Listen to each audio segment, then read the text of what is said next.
Et salut tout le monde, comment allez-vous? Ça fait un moment qu'on ne s'est plus vu sur la chaîne. J'en suis vraiment désolé, j'ai vraiment, mais alors vraiment pas de temps à consacrer à un gros projet actuellement. Je ne vous oublie pas, j'ai plein de projets en tête que je dois concrétiser. Entre autres, un établi, une défonceuse sous table, j'ai du nouvel outillage, donc il faut que je refasse différents meubles pour les accueillir. Tout ça va arriver dans l'avenir dès que j'aurai un peu plus de temps.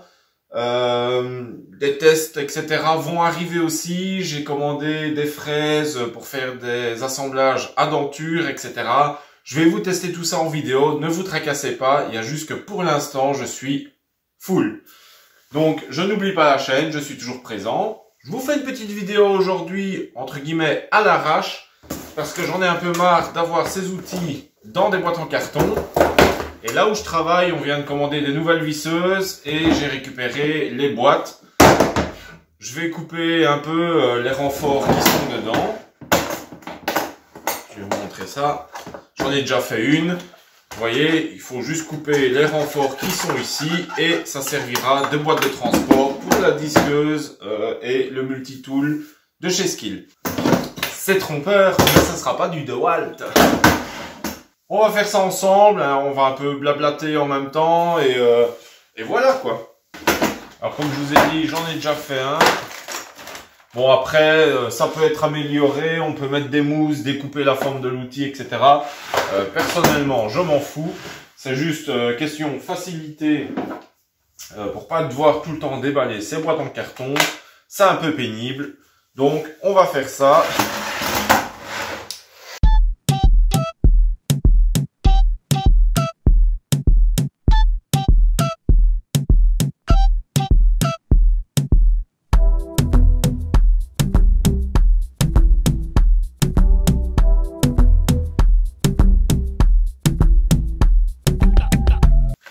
Donc voilà, en quelques minutes, il y a moyen de faire quelque chose. Si on prend un peu plus son temps en mettant des mousses, etc., ou même refaire des compartiments avec de la colle chaude, en gardant les morceaux de plastique que vous coupez, vous refaites des compartiments comme vous en avez besoin, ou en bois ou quoi aux caisses. Il y a même moyen de mettre de la quincaillerie dedans. Moi, ça va juste me servir à mettre ceci. Hop.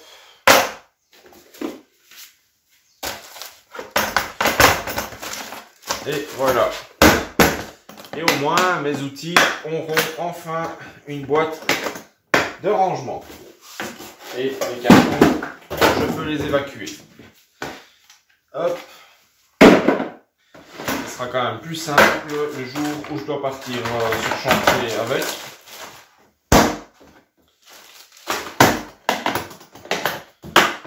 Et voilà, voilà.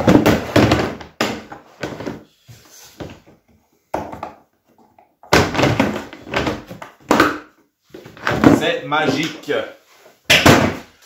Alors, tant qu'on fait un peu de blabla, ça fait un moment aussi que je ne vous ai pas présenté des nouvelles chaînes et des chaînes que je suis.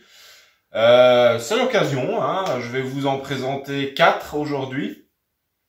Enfin, 3 principalement et l'autre c'est un compte Instagram. Donc la première chaîne que je vais vous présenter, c'est celle de Arnaud, donc Wamemcraft.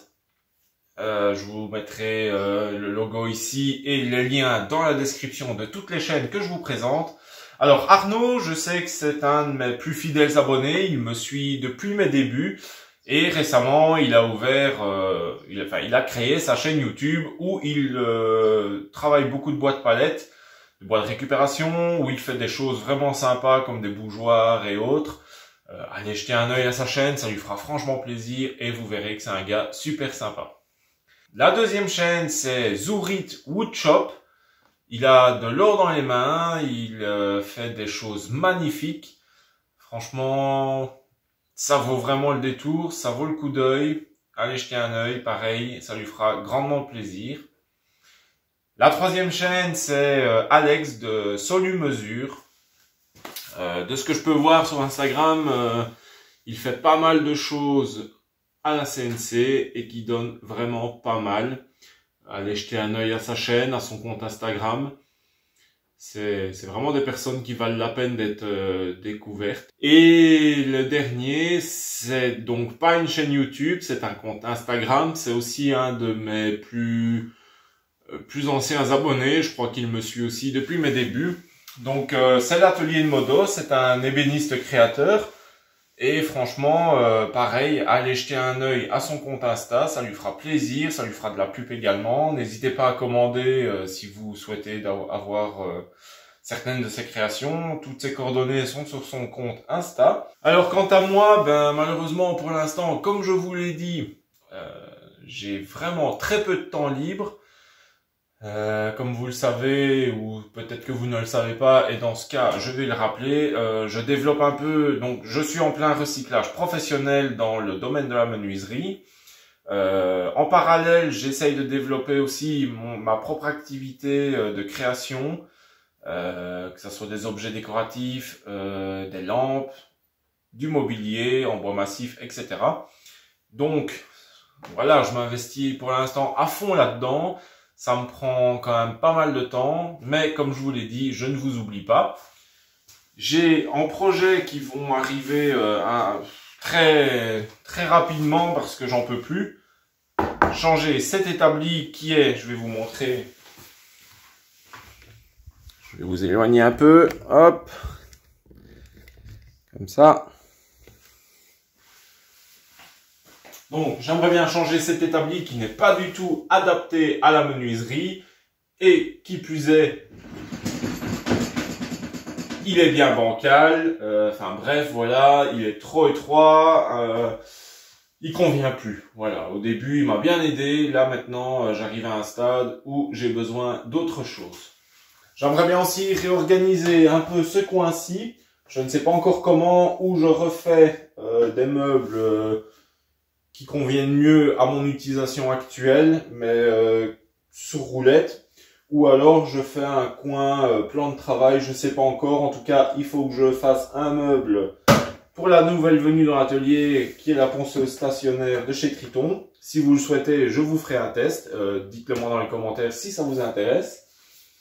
La scie onglet, elle a sa place. Je pense que elle, il n'y aura pas de modification. À terme...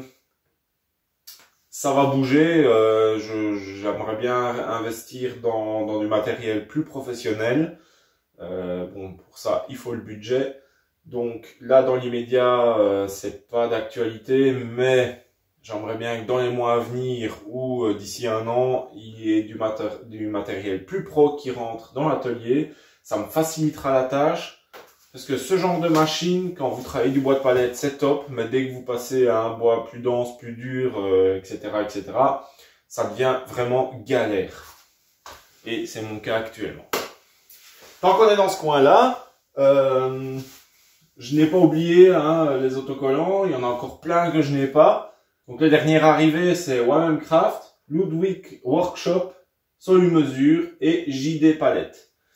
Si tu regardes cette vidéo, que tu as une chaîne YouTube, que tu as un maker, n'importe quoi, et que tu as tes autocollants, contacte-moi, on fera un switch, on fera un échange.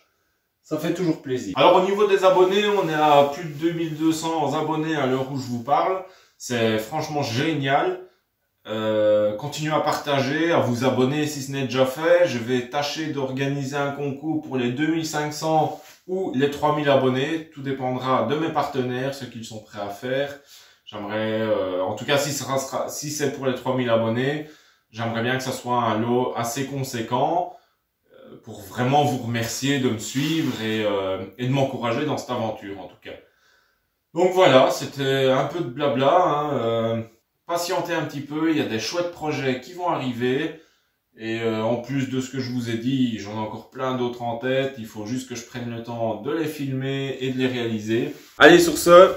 n'hésitez pas aussi à me suivre sur Instagram et sur Facebook. Je poste régulièrement des photos. Ça peut vous faire patienter en attendant une vidéo. Rassurez-vous donc, je serai bientôt de retour avec des projets et peut-être avec un rythme plus régulier de vidéos. Ceci étant après les fêtes à mon avis. Et bien voilà. Et d'ici là, bien comme d'habitude, profitez un max, portez-vous bien. Et faites plein de sciures et de copeaux. Allez, ciao!